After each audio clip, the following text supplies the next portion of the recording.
Kalau misalnya budaya baca saya melihatnya agak sedikit semakin turun. Tapi kalau misalnya memang banyak yang mengatakan itu semua harus bermula dari kita. Nah, ada beberapa tokoh ataupun misalnya beberapa orang yang memang senang untuk membudayakan literasi di Indonesia secara sosial. Ini yang memang saya sangat senang sekali untuk bisa menggali sosok-sosok tersebut karena kok masih bisa setidaknya memberikan prioritas yang besar untuk bisa membudayakan literasi kepada anak-anak, terutama anak-anak yang kurang mampu. Ya, jadi diberikan secara sosial, secara free atau cuma-cuma untuk menarik para adik-adik untuk bisa membaca. Itu dia. Itu dia pemirsa, nanti kami akan hadirkan sosok tersebut ke hadapan Anda pada pagi hari ini dan tentunya kami akan jeda terlebih dahulu. Nah pemirsa, Anda kembali bersama kami dalam Suara Parlemen dan kita masuk dalam segmen dialog pada pagi hari ini. Sudah hadir bersama kami di sini pendiri dan kepala program Taman Bacaan Masyarakat atau TBM Lentera Pustaka. Beliau adalah Syarifuddin Yunus. Assalamualaikum, selamat pagi Pak. Waalaikumsalam, selamat pagi. Terima kasih Mbak. Ini di Bogor loh. Lokasinya ya. Lokasinya di Bogor loh. Betul. Nah ini kalau misalnya memang saya sempat melihat googling ataupun browsing melihat Pak Syarif ini sangat sosial sekali karena memang taman bacaan ini bermula dari dibikin ataupun dibuat di rumah sendiri. Persis. Nah, kalau misalnya kita melihat sejauh mana menurut Bapak untuk masalah literasi di Indonesia? Ya, kalau kita bicara literasi di Indonesia hari ini, ya saya mau mengatakan ada sebuah keprihatinan. Oleh karena itu harus banyak pihak terlibat, ya bukan hanya pemerintah, tapi juga individual seperti saya yang mungkin memahami tentang literasi itu juga harus terjun langsung ke lapangan. Gitu. Nah, seperti Taman Bacaan Masyarakat Lentera Pustaka di kaki Gunung Salak Bogor itu saya bangun sebenarnya bukan hanya persoalan rumahnya, tapi di situ ada puluhan ratusan anak yang tidak mendapatkan akses buku bacaan. Nah, TBM ini, Taman Bacaan ini dibikin supaya mereka punya akses untuk mendapatkan buku bacaan.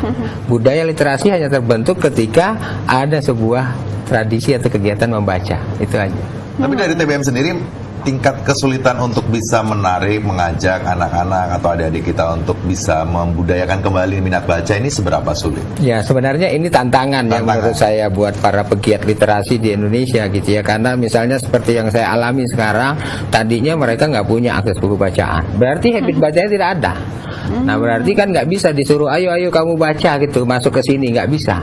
Berarti kita harus cari cara sendiri. Nah, saya menerapkan namanya itu TBM Edutainment. TBM Edutainment itu memadukan unsur edukasi dalam konteks bacanya dan entertainment. Itu ada hiburannya. Jadi kita punya setiap bulan itu ngedatengin orang untuk menghibur anak-anak itu. Bisa grup band, bisa pendongeng, bisa pesulap, bisa orang bikin prakarya dan sebagainya. Jadi mereka, anak-anak itu ada pemicunya untuk datang ke situ. Nah, kalau hari ini sudah berjalan 2 tahun lebih, saya kira saya sudah tidak terlalu problem ya, karena mereka sudah terbentuk tradisi baca. Bahkan anak-anak saya di TBM Lentera Pustaka itu sekarang seminggu sudah 5 sampai dengan 10 buku. Wow, satu anak? Satu anak.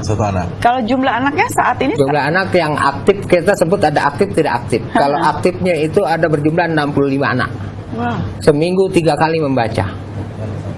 Yang tidak aktif ya mungkin bisa 100 jumlahnya ya gitu. Tapi kan mereka nggak rajin gitu. Tapi apa? Kalau bicara masalah 2 tahun ini kan bukan waktu yang singkat untuk bisa mengajak adik-adik anak-anak kita. Nah, fase-fasenya untuk bisa membuat anak dari tidak suka baca menjadi suka ini apa prosesnya? Ya, kalau saya ngelihat sebenarnya kalau kita bicara taman bacaan, itu ada 3 poin penting yang harus diperhatikan untuk pengelolaan. Pertama adalah kenapa taman bacaan nggak diminati atau mungkin sepi atau mungkin bahkan bangkrut, nggak ada aktivitas. Satu, ada buku, anak nggak ada. Kedua, anak ada, buku nggak ada. Unsur yang ya. Yang ketiga, komitmen pengelola. Orang seperti saya yang mendirikan, yang menjadi kepala program itu harus ada hadir dengan anak-anak. Saya di Jakarta. Artinya bimbingan langsung setiap hari Minggu saya jam 10 sampai dengan jam 12 setiap hari Minggu saya membimbing mereka, namanya laboratorium baca. Saya ajarkan bagaimana cara baca yang benar kalau mau memahami Saya ajarkan bagaimana cara baca itu yang sifatnya menghibur, nggak harus di dalam ruang khusus, tetapi saya bawa ke alam terbuka di sungai, di mana. Kemudian saya ajarkan teknik namanya metaforma. Satu buku bisa dihafal isinya, substansinya dengan cara 5-10 menit saja. Itu saya melakukannya sendiri.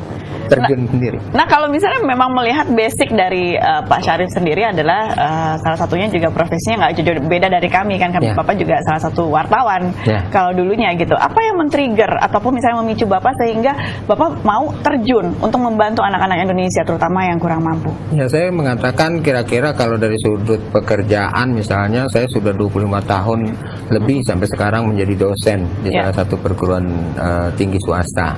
Kemudian saya juga punya background yang lain-lain. Nah, semua itu memperkaya hasanah keilmuan saya, pengetahuan saya.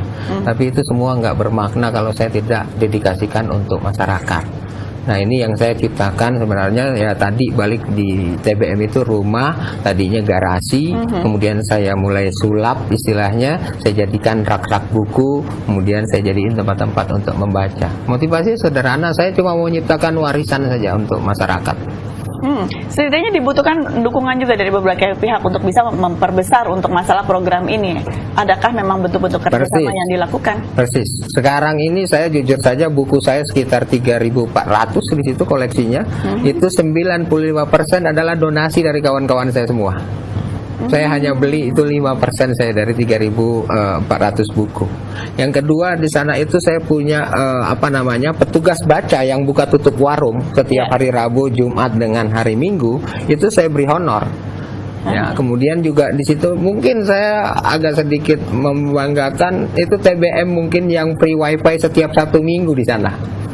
Gitu. Nah, semua keperluan operasional itu ada CSR korporasi.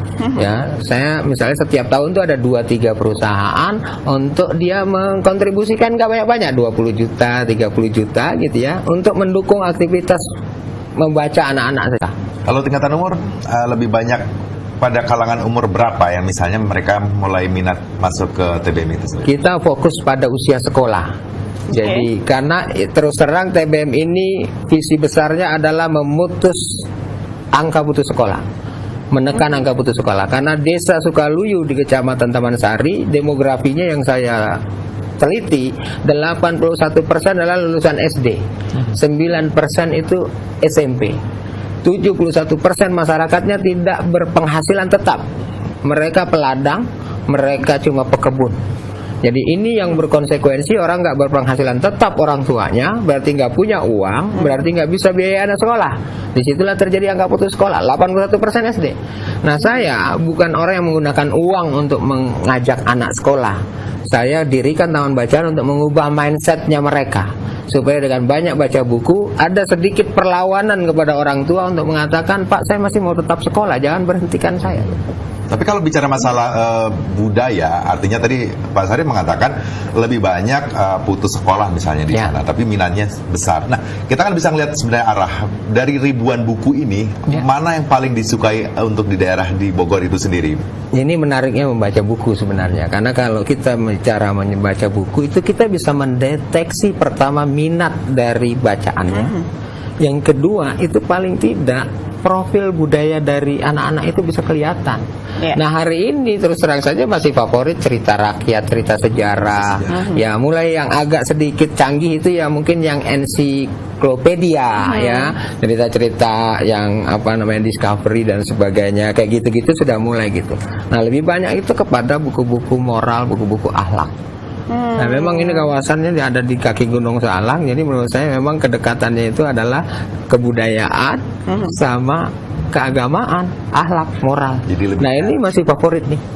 Oh, tapi dalam kenyataannya untuk masalah putus sekolah tersebut, misalnya paling banyak misal lulusan SD, melihat dengan 2 tahun belakangan ini ada memang anak-anak yang memang akhirnya putus sekolah di SD, atau memang ternyata memang ada perlawanan positif kepada orang tua, saya nggak mau. 2 tahun sejak TBM berjalan tidak ada yang putus sekolah. Sampai saat ini, berarti yang dari awal mengikuti TBM ada yang sudah SMP atau SMA? Usia sekolah artinya SD, SMP, SMA. Tapi kalau secara proporsi sekarang kita ada di sekitar 50% 60% di SD, kemudian di 20-30% di SMP, sisanya ada di SMA. Tapi saya hanya mau make sure bahwa itu ada untuk menekan putus sekolah.